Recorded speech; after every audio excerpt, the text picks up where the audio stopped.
Welcome back. Let us devote this particular session only to mathematics. So here you will see x, y, p, q, u, v, all sorts of symbols. The symbols have no thermodynamic meaning. For example, if you see p, don't imagine pressure. If you see x, don't imagine dryness fraction. U and v are not necessarily thermal energy and volume. Okay, they are just mathematical symbols.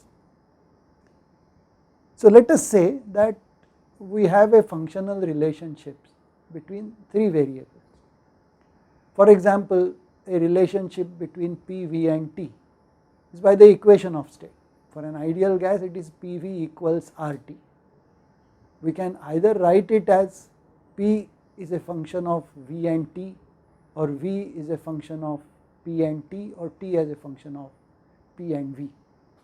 But we can also write it as some function of P, V and T is 0. Instead of writing it as PV equals RT, we can write it as PV minus RT equals 0. So we have some function of PV and T equal to 0. So let us begin our mathematical journey. A general relationship between three variables, which is very common in thermodynamics, can be written down in a general form like this. Of course, if you need, you can rewrite it as x as a function of y and z, or y as a function of x and z, or z as a function of x and y. The first relationship that we are going to look at is among partial derivatives, and one of the important relationship that we are not going to derive but note and use is the cyclic relation. Let us consider partial of x with respect to y at constant z. Multiply this by partial of y with respect to z at constant x, and further multiply this by partial of z with respect to x at constant y. Notice here we have x, y, z, y, z, x, z, x, y. The variation is cyclic, or you have here x, y, z, y, z, x, z, x, y. Okay. So what is the value of this product? The value of this product turns out to be minus 1. The second cyclic relation. The second cyclic relation is, suppose we consider all these three x, y and z to be written in terms of some other function or a parameter t. In that case, we can consider another cyclic relation, partial of x with respect to y at some parameter t, then partial of y with respect to z with respect to the same parameter t, and partial of z with respect to x with the same parameter t is plus 1. Notice that since we have a common thing here, it becomes plus 1, but if the variable which is kept constant during a partial derivative also varies cyclically, then we have a minus 1 on the right hand side. The third relation, which we mentioned in the previous session, is the simple reciprocity relation, that is partial of x with respect to y at constant z is the reciprocal of partial of y with respect to x at constant z. And using these, we can manipulate each one of these to get this relation. For example, partial of x with respect to y at constant z is going to be negative of partial of x with respect to z at constant y into partial of z with respect to y at constant x. Whereas the second relation will give us partial of x with respect to y at constant t equal to partial of x with respect to z at constant t into partial of z with respect to y at constant t.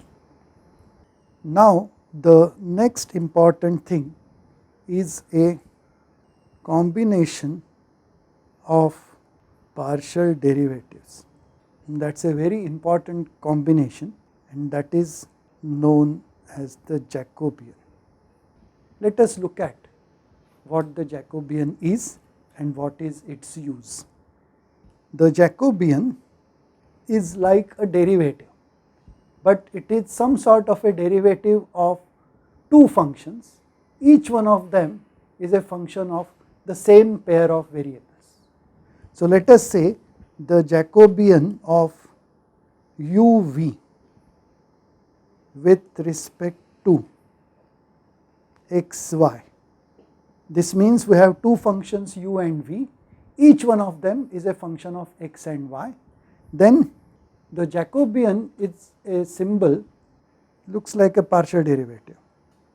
Jacobian of uv with respect to xy. This is the symbol used. This is defined as the determinant of partial of u with respect to x at constant y. That is the first term in the first row, first column, first row. The second column, first row is partial of u with respect to y at constant x. It is a 2 by 2 determinant. The second row consists of partial of v with respect to x at constant y and partial of v with respect to y at constant x. The importance of Jacobian is that it can almost always be treated as an ordinary derivative. For example, the following identities straight away apply. Jacobian of uv with respect to x and y is the reciprocal of the Jacobian of xy with respect to u and v. That is the first condition. The second relation is Jacobian of u and v with respect to x and y multiplied by Jacobian of x and y with respect to p and q. That means in the first term we are considering each one of u and v to be a function of x and y individually.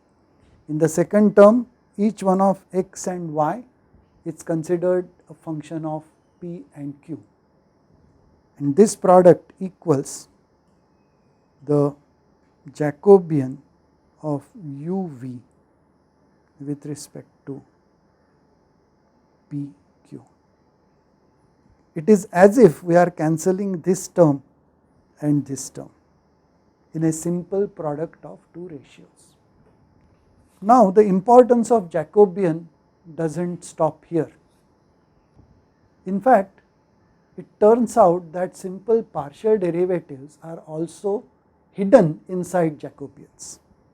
For example, this is one important set of relation. If I have a Jacobian where one of the functions in the numerator and denominator is common, for example, let us consider Jacobian of x and u with respect to y and u. Now we are considering x to be a function of y and u, and u to be a function of y and u, but since u is u itself, the u as a function of y and u will be u itself, a simplified function. This will equal partial of or Jacobian of ux with respect to uy. This equals negative of the Jacobian of x and u with respect to u and y,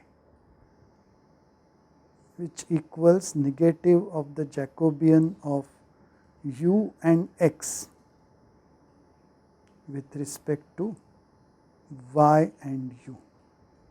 That means the value of a Jacobian does not change if you flip the terms or the variables in the numerator as well as the denominator together. But if you flip only the pair in the denominator or the pair in the numerator, then the value changes its sign. The most important thing is each one of this is equal to partial of x with respect to y at constant u. Such variables we see or such partial derivatives we see very often in thermodynamics. We have seen them already at a number of places. So now we can write them in terms of Jacobians. Now what is the use of writing them in terms of Jacobian? Now Jacobian not only finds its place in the normal calculus, but makes important contributions even to analytical geometry. For example, let us consider a region defined by x and y, and let us say that there is some loopy figure, closed figure in this region. The area of this, let me call this area in the xy plane, and now let us say that we define some function u of x and y, we define some function v of x and y, and for every point on this figure which is represented by a pair x and y, we will find a corresponding u and v, and maybe the corresponding figure corresponding to this in the uv plane is this. As we traverse like this, let us say we traverse like this. Now let us say the area of this closed part which corresponds to this loop in the xy plane is area in the uv plane. Now the area in the xy plane can be written down as a double integral over this closed figure of dx dy. The area in this plane is going to be double integral, again closed loop, of du dv. Now how do you transform this? The transformation rule says that this will be equal to the Jacobian of xy with respect to uv du dv. So that means that this factor which enters here is the scale factor. If the scale factor is 1, that means the areas in the two planes would be the same. If the scale factor is higher than 1, that means the area in the xy plane will be larger. If the scale factor is lower than 1, then the area in the uv plane will be larger. We will make use of this in our thermodynamic derivations now. Thank you.